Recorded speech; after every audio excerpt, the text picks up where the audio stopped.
closing down the operation or closing down the organization.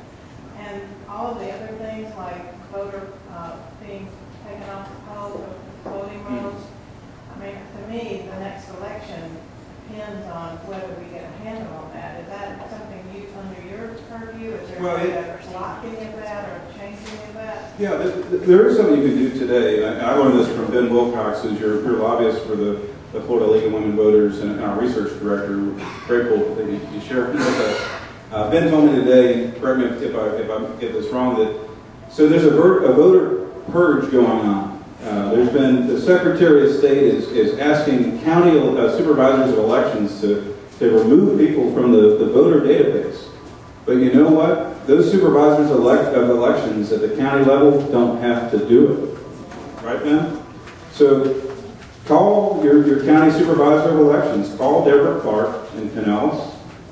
Call supervisors if you live outside of Pinellas. Call their office and say, hey, you don't have to do it. You don't have to take people out of the voter database. There's nothing requiring them to do it. So call and make your case and say you don't want to see that happen in Pinellas. Yeah, let me just address part of Rebecca's question. The League of Women Voters is fighting the voter suppression law. We're engaged in 2 different lawsuits at this point challenging the constitutionality of the law. We've actually been down this road before several years ago, and incidentally, the League of Women Voters prevailed, and the League and the state had to return to us like around $300,000 in legal fees because we won. So unfortunately, we have suspended our voter registration because efforts, and they're on pause. We are fighting these laws, but these laws are intended to suppress certain demographics of voters, and they're also intended to practically criminalize voter registration. And these laws are, in the League of Women Voters perspective, punitive laws aimed at third-party registration groups like the League, like the Boy Scouts, like high school civic teacher organizations.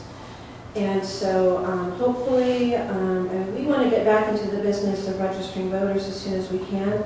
But right now, I'm not in a position, no league leaders are in a position to ask their volunteers, and we're all volunteers, to risk up to $1,000 fine because of a simple mistake, or maybe the person that you're working with made a mistake, or maybe the person you handed off the form to, and it's busy at the table, walks away with a voter registration form, and they track them on barcodes, so they'll know it's gone, and then we're liable. And the AG is empowered to file civil charges on top of the fine. So it's a hostile situation for the League. We're fighting this with everything we got. What's the status of the lawsuit that would change it between now and November? I'm not sure what the timeline is, but it's under Department of Justice review. And definitely stay engaged with the League. Ben, I'm sure will stick around afterwards and deal with any, talk through any of those issues. I mean, he's really following it all closely. I forgot to mention, we have Marilyn Wills, the former president of the Florida League of Women Voters, on our board of directors. Also, one of our board members is here, Rosemary Gaudreau. Where's Rosemary? There's Rosemary. Rosemary is running a good website called FloridaVoices.com. It's the online opinion page of Florida. So if you want to continue the discussion afterwards, it's a good place to go. She's also the former editor of the editorial page of the Tampa Tribune. We also have a Tea Party leader on our board of directors. We have a nonpartisan board. We're bringing in everybody. The Tea Party really cares about ethics reform. Mike Hill, the head of the Northwest Florida Tea Party, is on our board of directors. We have an equal number of Republicans, Democrats, a good number of independents on our board. Because of the issues we're working on, ethics reform, getting rid of corruption in our state, having more open government, these aren't partisan issues. And the only way we solve them is setting the partisanship aside. It's actually a great set of issues that Tea Party groups, League of Women Voters, others all can come to the table and agree on. And it's kind of refreshing in our community and in our country. There are some issues we can do that on. Kurt. Hey, a private prison complex, isn't that in itself an ethics violation? That's a great question. So we want to show where the money's going. right now a private prison contractor is a top 10 vendor of state government. So our state budget is a statement of our priorities. And we've decided that private prisons, for-profit prisons that make more money with more prisoners, more profit with more prisoners, it's a priority of the state of Florida to have that as a top 10 vendor today, and they want to do more. It's a priority of our state budget to pay the vendor for the FCAT as a top 10 vendor of state government today, a company called Pearson. We need to ask our policymakers and tell them, one, put the budget online, every penny that they're spending and who's getting it. Let us judge it and weigh in a two-way communication fashion. I mean, we should be able to see the private prison contractor on the website transparencyflorida.gov and be able to weigh in if we like how that money should be spent, given to them or not. When the bill comes up next session, as they try to give more money to more private prison companies, there should be a comment section where we can weigh in and say if we like it or not. I mean, Speaker Boehner has that on his page in Congress. He's not afraid of the feedback. He's open to the discussion on his page, whether you like him or not. He said, bring it, let's have a conversation. We've seen Senator Doctor, he's been probably the most active on Twitter out of any legislator in Florida, maybe in the country.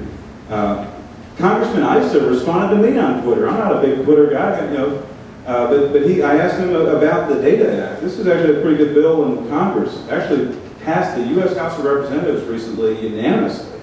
It's the Digital Accountability and Transparency Act.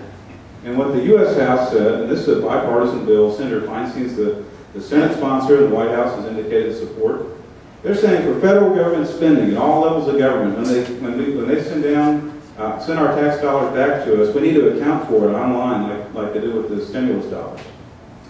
So this is coming. This wave of open government and open data is coming, and Florida needs to get out in front of it. I mean, we're the #1 tourist destination on earth, and it's because of our sunshine and our beaches. Why don't we become the #1 democracy on earth because of our sunshine and government? I mean, wouldn't you want to do business there? Wouldn't you want to live in a state that's the most ethical, open, responsive, and accountable in the world? Let's make it that way. Okay, John, and then Bill.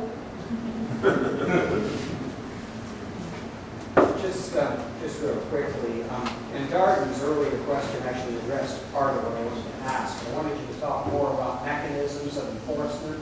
Specifically, you had said something earlier about constraints on those mechanisms of enforcement. And I'm wondering, has any thought been given to giving, like, say, special prosecutor states to ethics commissions, or setting up an office of an ombudsman who would handle ethics violations? Yeah. So our report will come out June 6th, and we're going to address some of those issues. I don't want to preview every little piece of it because we want to get some media coverage and make sure the legislature sees the report when it comes out. But if you want to get that report when it comes out, you can sign up at integrityflorida.org, or if you want to text right now the word integrity to 42828. Just text integrity to 42828. But those ideas are good ones, and we're seeing mechanisms like that around the country. I mean, here are a few others. One, we think when financial disclosure forms are filed, and elected officials in the room, tell me if you think this is a good idea. Let's do it online. Why is it still being done on paper, handwritten in some cases? Filed online, and that way, we could also help elected officials not have as many violations the moment they file their form, if it helps them better understand that process. And then it'll immediately be online for us to see it and search it. And there should be an audit every year, I think. When you see legislators right now, and there's one out of Orlando that, from 1 year he was heading towards bankruptcy, and the next year he has a $700,000 asset in a Delaware-based company that happens to be named after his children. Should there be an investigation or an audit of that asset, how that came about and why? You have Senator Norman here in Tampa that one of his top political contributors gave $500,000 as a gift to his wife, and he didn't think he had to report that. They bought a house in Arkansas with that money. He's since admitted that he should have added it. He said the legal advice he received was bad at the time, and always blame your lawyer, I guess, is the strategy. So he admitted that he violated ethics law, and the Senate unfortunately will be the final judge of any penalties of their fellow senator, and that's a problem.